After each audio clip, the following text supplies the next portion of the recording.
This is The Bottom Line, a show designed to help Australian businesses succeed. On the show, you'll hear from leading Australian business owners as they share the lessons they've learned building their companies. You'll learn from their successes as well as some of the challenges they've faced along the way. We also talk to experts from a range of fields who share specialised techniques you can use to improve your business. I'm your host, Savan Tuna, and I'm a director at Alexander Spencer, and I'm really passionate about helping Australian businesses succeed. Today we're speaking with Tom Willis, the co-founder and chief marketing officer of Lawpath, Australia's #1 online legal platform. In today's episode, we discuss the importance of business having the right legal documentation and the strategies Lawpath took in growing their business. You'll learn the importance of having a defined marketing and sales plan, how Lawpath utilised a layering advertising strategy, and the importance of paid digital advertising and SEO for sustained growth. Let's jump in. Tom, thank you for taking the time out of your day and joining me today on the show. Thanks, Savan. Great to be here. Now, I look forward to this chat. I love your software. We don't use it at the moment, but I think after this episode, we're definitely going to go there. But before we dive into Lawpath and what you've built, can you tell us a little about you and your journey that led you to where you are today? Yeah, sure. So it was not the typical entrepreneurial journey that you hear of a lot of people where they were running different types of side hustle businesses while they were at school and selling secondhand lunches to people from the canteen or whatever that might be. It didn't really take that type of path for me. I kind of stumbled into entrepreneurship quite late on. I was at university. I was doing an advertising degree in Sydney, and I was still trying to really kind of work out what I wanted to do. I was working a couple of different jobs, and then I came across a job through the university, UTS, their job board, which was offering a marketing analyst role for a company which is called Spreets. And Spreets is a group buying e-commerce company. You probably heard of like the likes of your Groupons and your Living Socials and whatnot of the world. And so I applied for a job there, had a great chat with the founders, managed to get myself into that role where I was working casually while I was still at university, and the business just exploded. So I was employee number 5.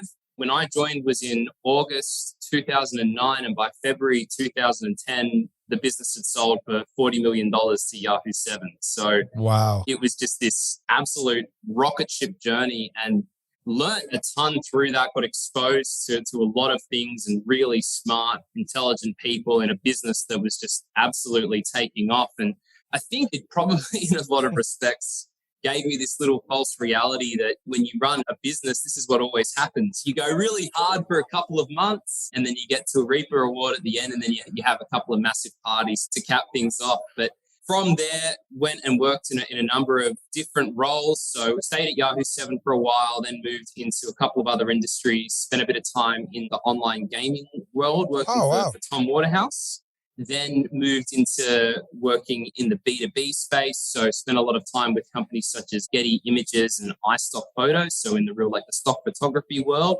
And through each of those, I was picking up a lot of different skills, working with some really clever people, and everyone had been doing things in a different way.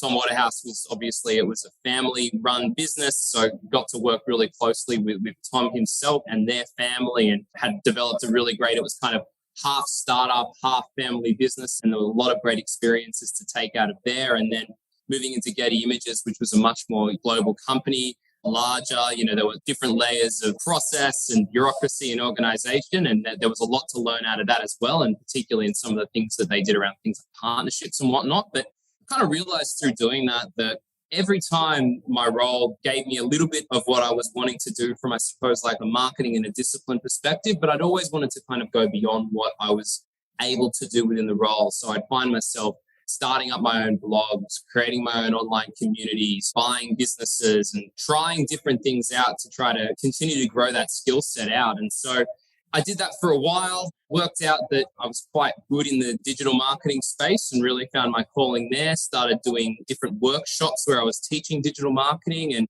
when the opportunity came to be part of the founding team at Lawpath, I jumped at that and I thought, well, this is a great opportunity to come with what is an idea that I think we can continue to start to really put some focus on, but then also build some fantastic digital marketing foundations and do it all from scratch. And so that's what we did. And the growth's really been there. It's been coming up to 8 years now, but we've gone through a lot of different ups and downs within the business, but the momentum that we've got right now is pretty fantastic. Look forward to kind of talking a little bit more about what we've got through and where we've arrived. I think that leads me perfectly into the next question. Give us a rundown on Lawpath. Yeah, sure. In the high level of what we do at Lawpath, the goal is to make law accessible to everyone. We see law as something that's really a democratic right for every individual, whether they're a business, whether they're a family, whether they're a person. They should have the right to access the justice that they deserve. And so that's the long-term goal of what we're trying to do. We understand that that's a pretty ambitious task, and there's a lot of existing traditional systems that need to be disrupted for us to get there. So we've really wanted to focus down on small business owners here in Australia. That's been really where we've put in our focus, where we've thought, and I found this myself through running my own businesses, the different barriers that come up, whether that's costs, whether that's time, trying to get your business off the ground.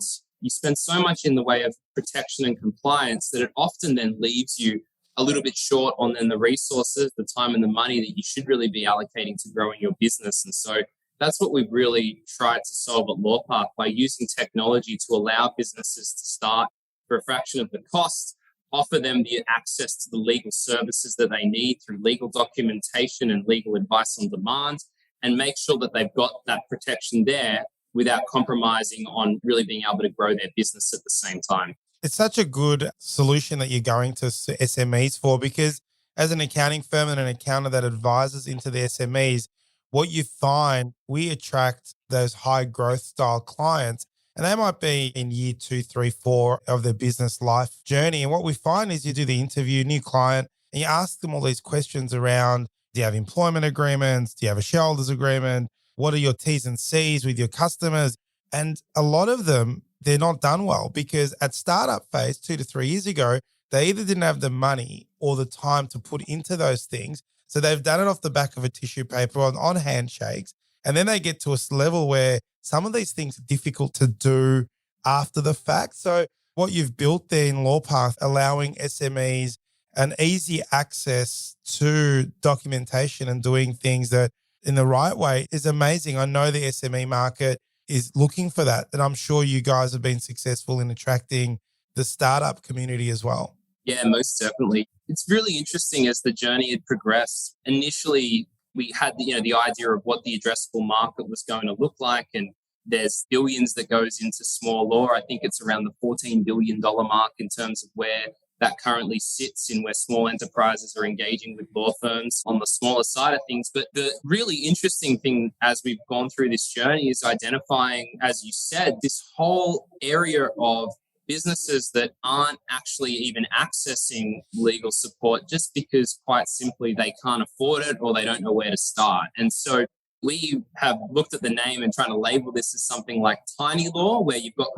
big law, you've got mid-tier law, you've got small law, but then you've got this idea of tiny law, which is all these businesses in particular who they're the ones who are going out and, just as you said, they're not getting those employment contracts into place. They're copying the terms and conditions that their competitor has on their site and changing over the business name. They're winging it in a lot of these respects.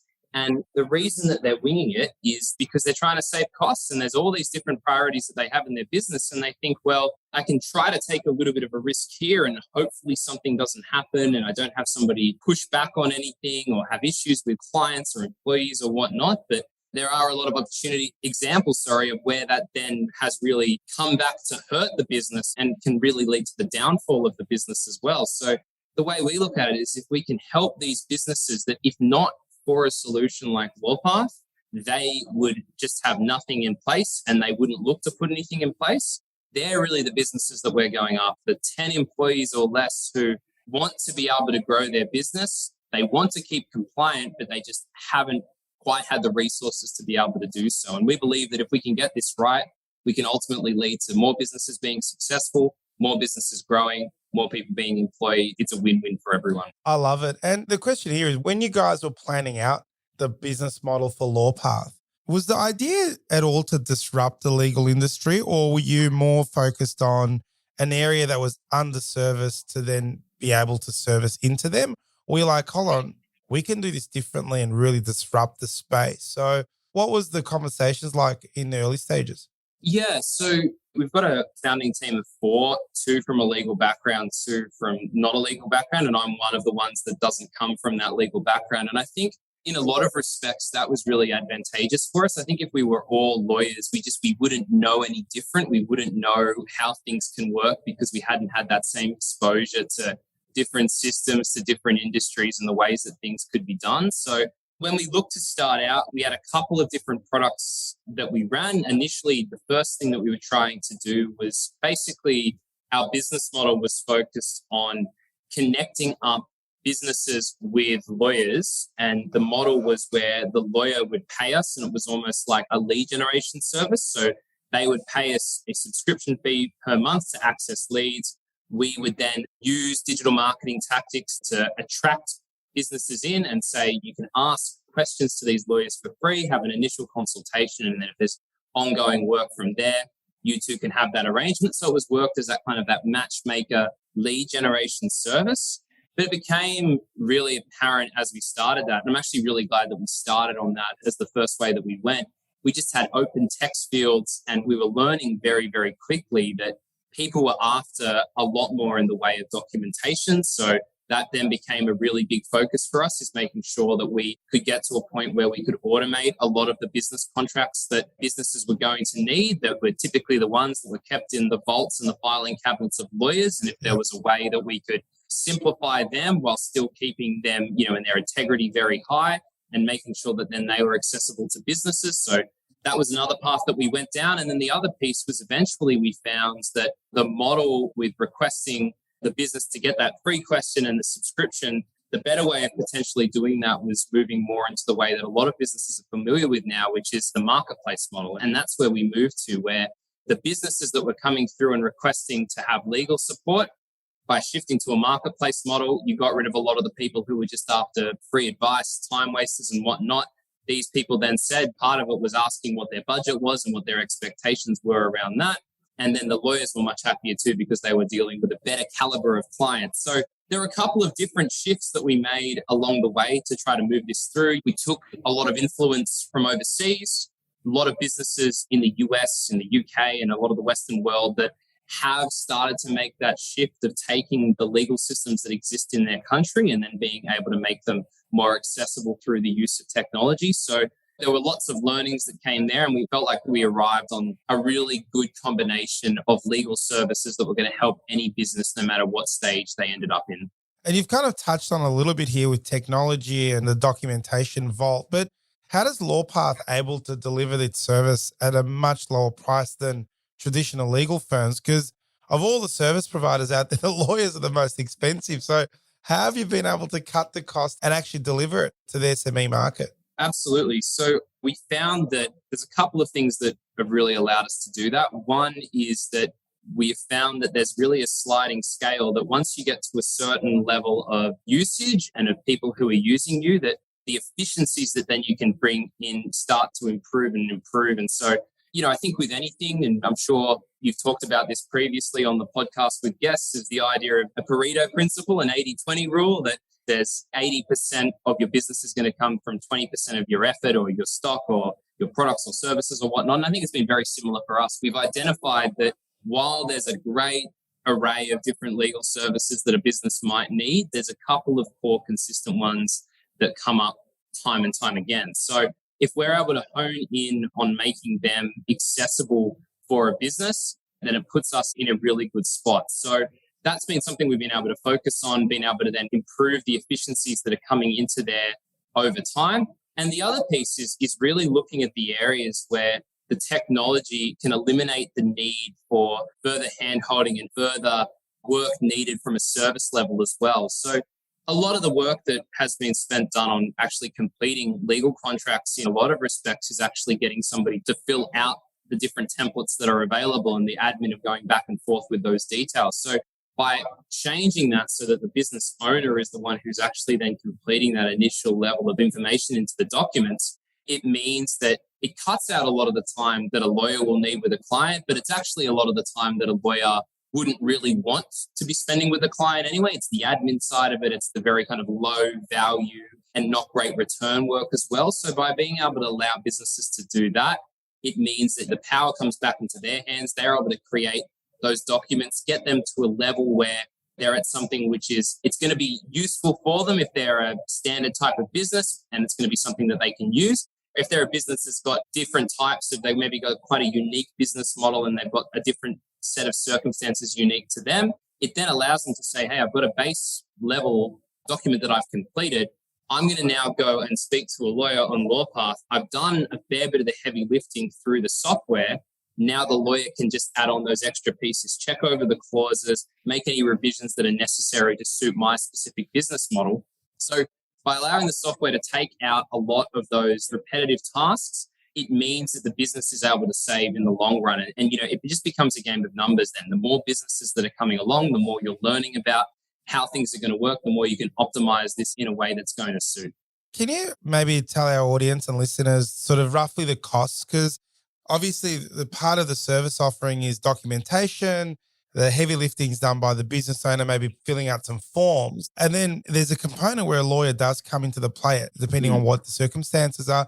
Can you give us a bit of an idea on how you charge and how does it work? Yeah, absolutely. So if you're after legal advice, there's two paths that you can go to on Lawpath. Great word to use there.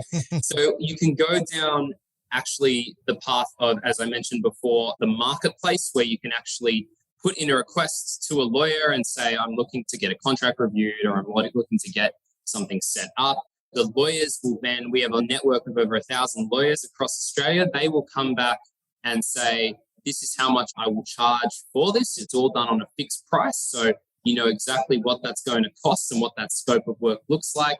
The lawyer might want to have a conversation with you leading up to that. So you can arrange to have a phone call. You can message them within our application to be able to get that sorted out. And that's really effective if you've just got a one-off job that might happen.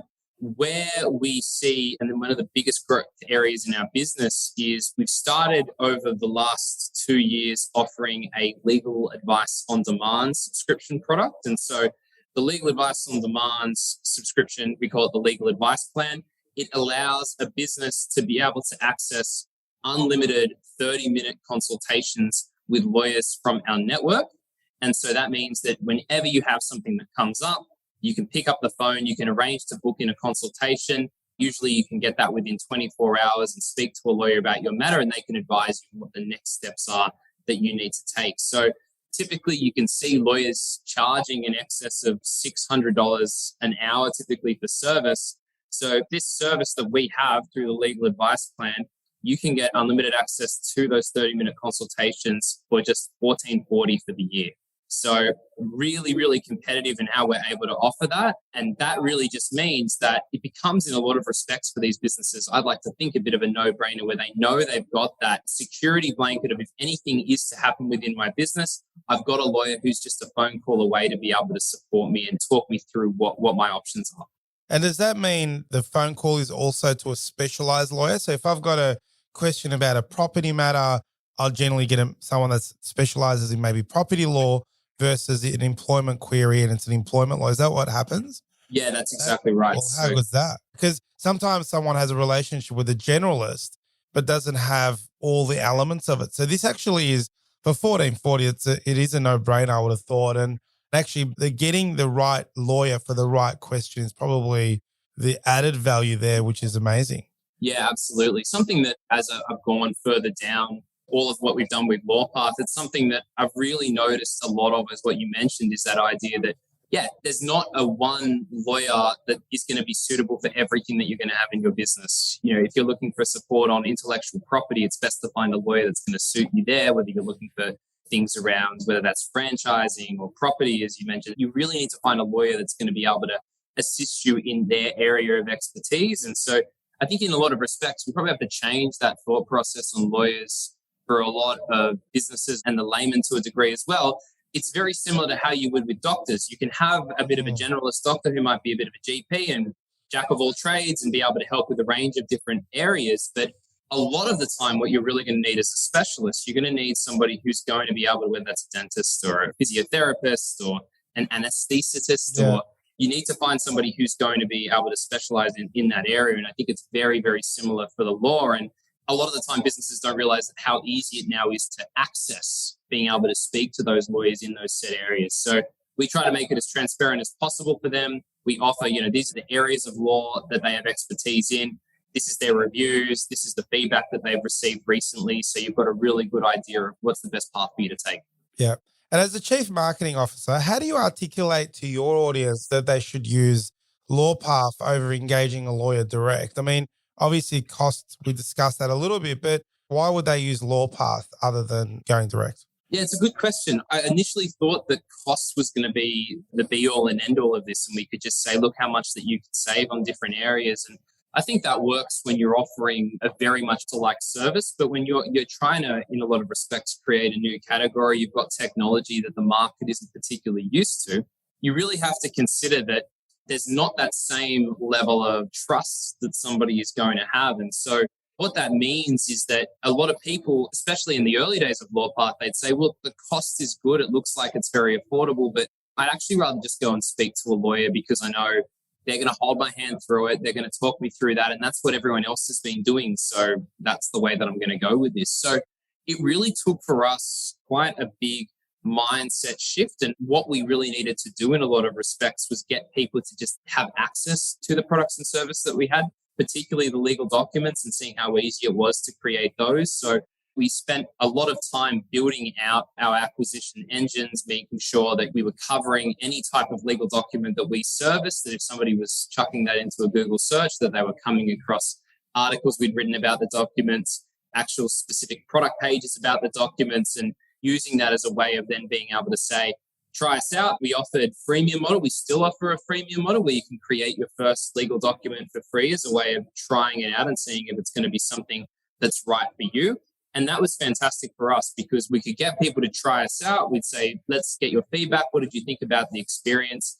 They'd leave us a review. They talk about how easy and simple it was to be able to get access to the documents that they needed. And then over time, that just became, in a lot of respects, a bit of a self-fulfilling flywheel. So the more documents we had, the more customers and users that they were bringing on, the more feedback that then we were collecting. And that allowed us to reach more and more people as well. So it definitely took a little bit of time to get that going. And one other thing I'll just mention as well was that I think we made a really good decision early on to focus on the startup industry as where we wanted to go after, because we knew that if we could get a lot of awareness in the startup industry, while they might not be in a lot of respects the safe option, they're businesses with high exit rates, a lot of them are pre-revenue, we knew that they'd be early adopters of the technology. So I spent my time in the early days as we were building up our digital foundations. We were going out to different co-working spaces, conducting events, putting together different channel partners in that space as a way of being able to get people to actually try out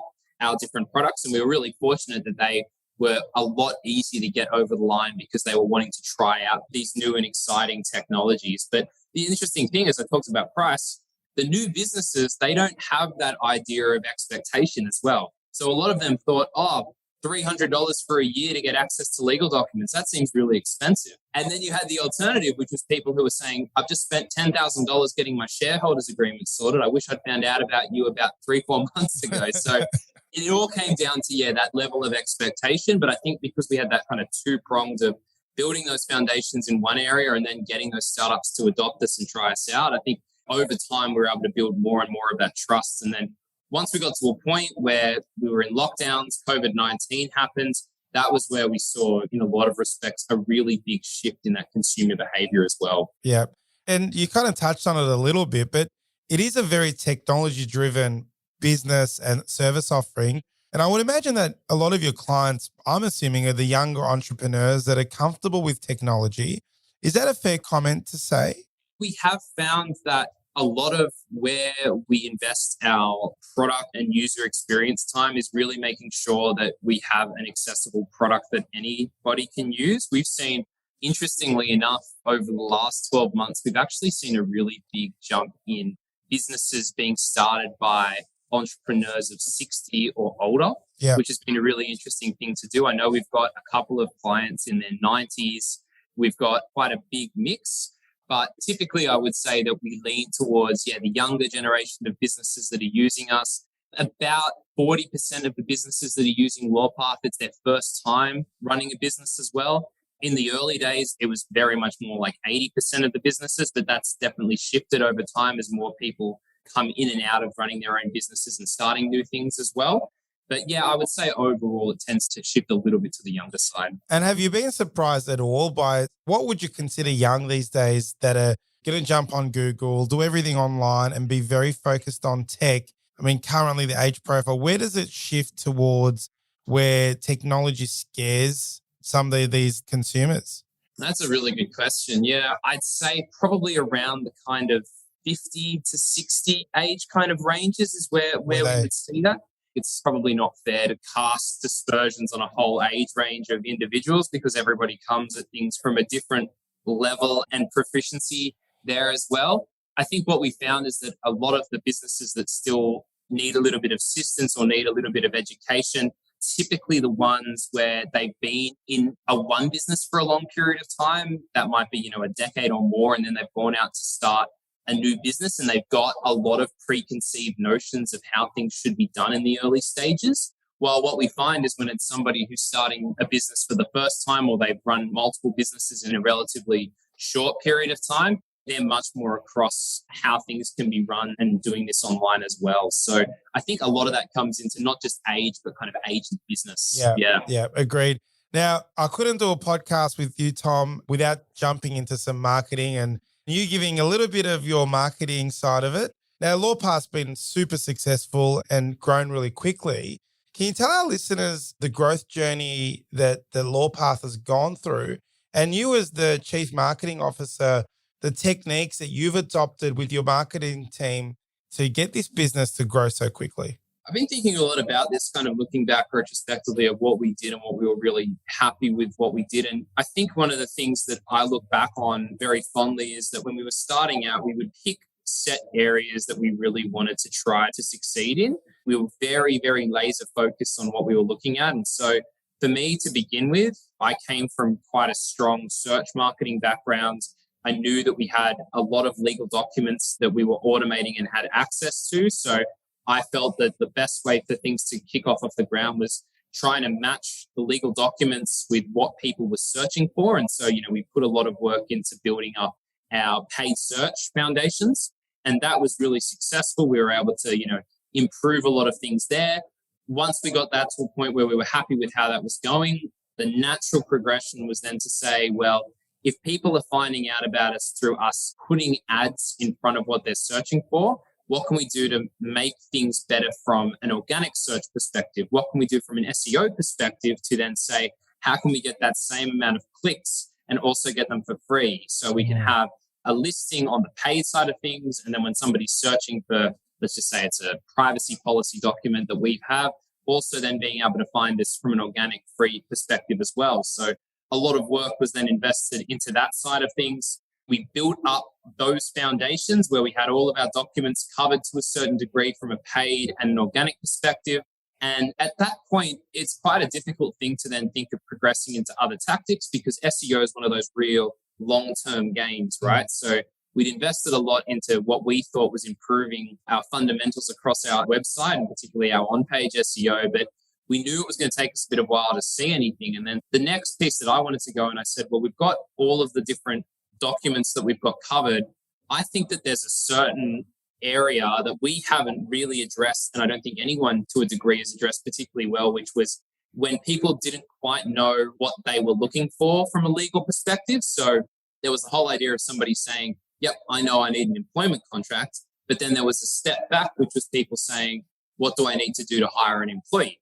So we found that there were all of these different areas across all the different documents that we had, the businesses that we're trying to service, and we created a great deal of content covering all of those different areas as well. So we're now at a point where our blog has over 3,500 different posts on it covering all of those, almost like pre-marketing funnel type of pieces.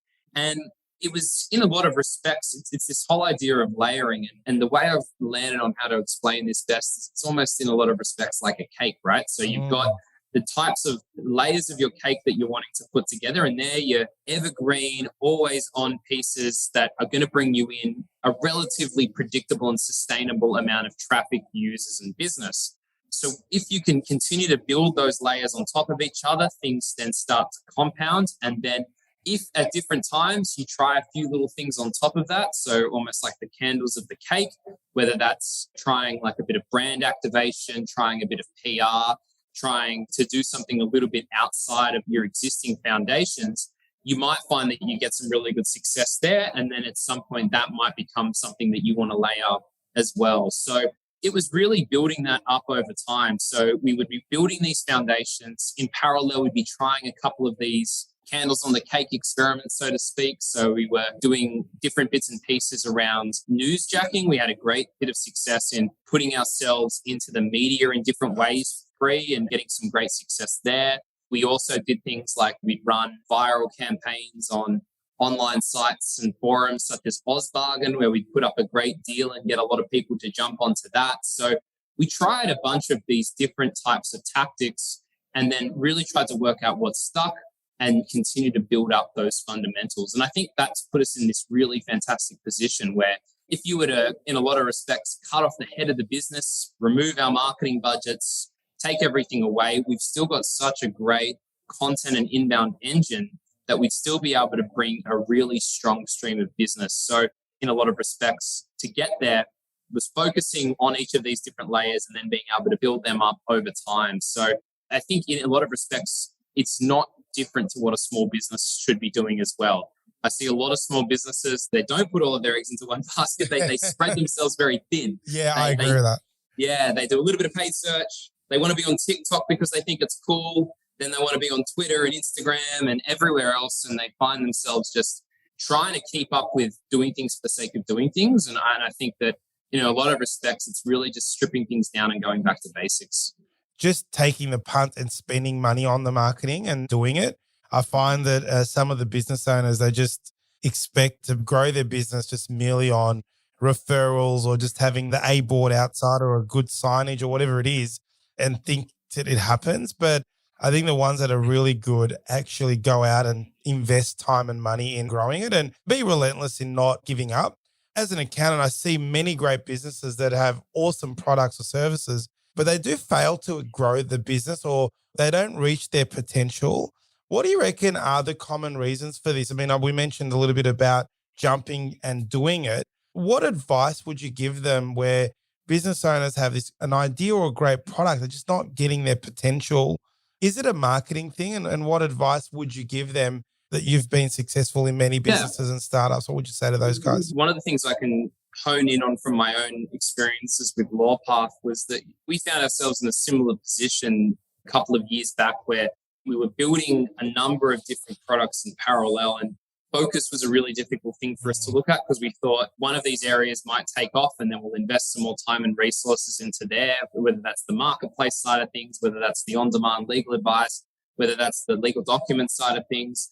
And what I really found as one of the greatest things I think that we did in the business was just really being able to put a lot of focus onto things. And so making sure that each of those areas that we had, most importantly, a target. The target was the most important thing. And I know that sounds so simple, but actually just saying, I am wanting to hit this amount of sales, subscriptions, revenue, and I don't compromise on this. I work backwards from this, work out the tactics that allow me to actually be able to get there. But this isn't something that I'm just doing because my business coach told me to do it or I know it's something that I should be doing. I hit this target. I never fail to hit this target. And I can tell you in the last 3 years, month to month, I can maybe name 1 or 2 times where we failed to hit an individual month target. And every time we missed it, it absolutely broke our hearts. I know you shouldn't take things too personally, but at the same time, we really found that as the way of just being able to simplify things and say, there's a target that we're all after. Let's go after it. Let's measure it. Let's measure every type of output that we have for getting there. So if you're running a few different marketing tactics, what are you measuring against? What are you expecting? If you want to spend $500 on a marketing budget, what do you think is going to be what is a good, consistent and achievable cost per each of the leads? And once you work out how much a lead is going to cost you, How many of those leads are then going to convert? What's that conversion worth to you? How much does that business end up paying? And you can then really work backwards and say, yeah, I've actually put in a decent strategy to actually be able to achieve my target. Because what I see a lot of the businesses do is they say, I want to go out and grow. I'm going to invest a little bit of marketing budget. I don't know how much I'm going to invest. I don't know what I should be expecting, but gee, I'm really disappointed we didn't get to where we wanted to at the end of the month. And so in a lot of respects, it's having that focus to be able to measure, and then not just on that high level of the revenue target, but then be able to work backwards into each of the different marketing tactics that you are putting in as well. So that would be one piece I would lean on. The other thing that I see a lot of businesses do, and I know some of your past guests have referred to this as well, Savan, is from a perspective of trying to be all things to all people, is where I see a lot of businesses really struggle to get ascendancy. They get one business say, it'd be really nice if you could do X, Y, Z for me. It's a bit of qualitative feedback that they get. They then go out and they work on building a product or solving that one solution. They've got quantitatively a lot of businesses in a completely other industry who aren't getting service, maybe because their wheels aren't as squeaky or whatnot as well. So I think in a lot of respects, you want to align your marketing, your product strategy to really being able to say, what are those ideal buyers for me? And if you can start with a few of those, really be able to hone in on those. I talked before that, for us, startups was a really big one that we went after. And then we branched out into things like digital marketing agencies, into IT consultants. We were very, very specific with the industries that we were going to go after, the publications that they would read, the type of content that they were after, the documentation that they would need. And as we were able to go through each of those, we could then look to extend out that reach where we were continually trying on those.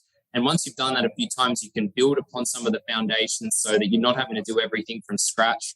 But I think it's really important if you are struggling and you're saying, I just want everyone to be my customer, to really be able to fine tune that down and be able to say, I'm looking for gym owners. The gyms are going to be at a 2 million turnover mark and less, and they're going to have 10 to 20 employees, whatever that might look like. You've got to set out ideally who you're going to go after, tactics to get you there.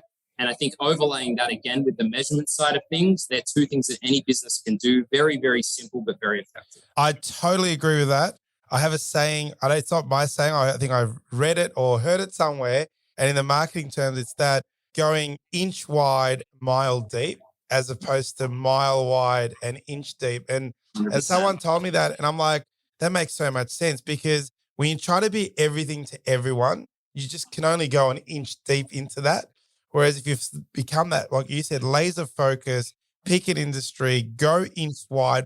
They actually say that the smaller the inch is, like a millimeter wide and I don't know, a trillion miles deep, really gets you there. And the other analogy is when a fisherman goes out to fish, he doesn't just randomly put bait on a hook and just cast it out. He knows what fish he's hunting for, which bait bites, when they bite, at what time, in what location, and he catches that fish. And I guess you've just articulated that in a much better way than I have. There's one that gets talked a lot about in B2B SaaS, software as a service, where they talk about nets and spears and the difference between nets and spears, where the net is in a lot of respects, the demand generation. You're doing your paid search or your Facebook ads and whatnot. You're throwing the net out, and anything that's coming back, you're collecting and you say, we take it all. And the spear is then saying, I know what I want to go after now.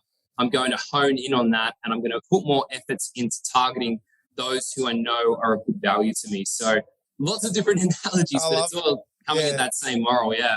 And look, my last question is, technology is developing so fast, and obviously digital marketing is going to look probably different in 10 years from now, but you being in this space and looking at it day to day, what do you see coming in the future, and what should businesses be looking for and adopting and keeping their eye out in the digital marketing space? There's a lot of talk about there being a big shift away from third-party data that's being owned by others, and not having access to the data that these advertising systems once gave you access to. So you're talking your Facebooks and your Googles and YouTubes to a degree, where the data that they're leveraging has typically been third-party data. That means it's been bought from other sources and it hasn't come from you as that original source. And I think that is something that, as like a larger moral of what's going on in this space, is something to continue to be mindful of. The changes that operating systems like Apple have now made, where they've said if you are wanting to consent to your data being used, it's now going to become an opt-in where you're going to need to opt in versus it being an opt-out where you'd have to say, I don't want access to this anymore. The changes that that's making is meaning that our ability to leverage the data that has been purchased on different individuals in a lot of respects, just look at being able to use that data for behavior manipulation. It's dwindling. It's not the way that it once was. And Google is later this year going to be removing that use of the third-party cookies as well through their Chrome browser. And so there's going to be a lot of these changes around actually being able to access that type of data. And what that means is that you can't be that very hyper-targeted, big brothery kind of over-the-top Minority Report style of business where you're saying, are you a business owner in, I'm not sure, are you a business owner in Surrey Hills that has 10 employees? We know this is for you because 10 other people like you have done this before. Using that where it's not particularly creative, it's just saying, we know there's people leveraging the data that we have like you that are then going to need something in a similar way. So that is changing, and it's moving to a point where two things are coming from that. One is that creativity is really coming back to the forefront. You've got to be very, very clever. You've got to think about how you can reach a wider audience without those hedged bets that you once had, where you were able to say, I know who you are, so you're going to like this. It's now saying, I need to think of something through, again, the lens of my customer, think about what is going to appeal to them, how I can pique their interest. And I'm not going to have that same level of data that I once had to be able to know if they're going to like this or not. I'm going to actually have to do something creative and unique. So I think there's going to be a big shift back into a lot of creativity, a lot of more focus on brand that we haven't seen over the last few years. And the other part that I think is really important, that from more of a data perspective, is owning your first party data and what you can actually do with the data that you're collecting on customers. And I think, one of the great examples of that is what you do with email, right? So email I look at as a tactic for businesses that is just completely underutilized, and particularly small businesses. They've got these great customer bases where they've served a couple of hundred customers who have gone on their books, had a great experience. And then they'll speak to me and they say, hey, Tom, I'm looking to do a bit of marketing for my business. Should I invest in AdWords? Should I invest in Facebook ads? What's going to be the best thing for me to do? And I'm saying, well, have you got an email database? Have you actually got some people to contact? They more often than not do in some way. So then actually then being able to contact them. And what you'll find, and this statistic gets bandied around a lot in digital marketing, is that it costs between 4 to 10 times more to acquire a customer than it does to keep an existing one. So really, really important thing to remember is that don't just focus on trying to bring in new customers over time. What are you doing to keep the ones that you've got?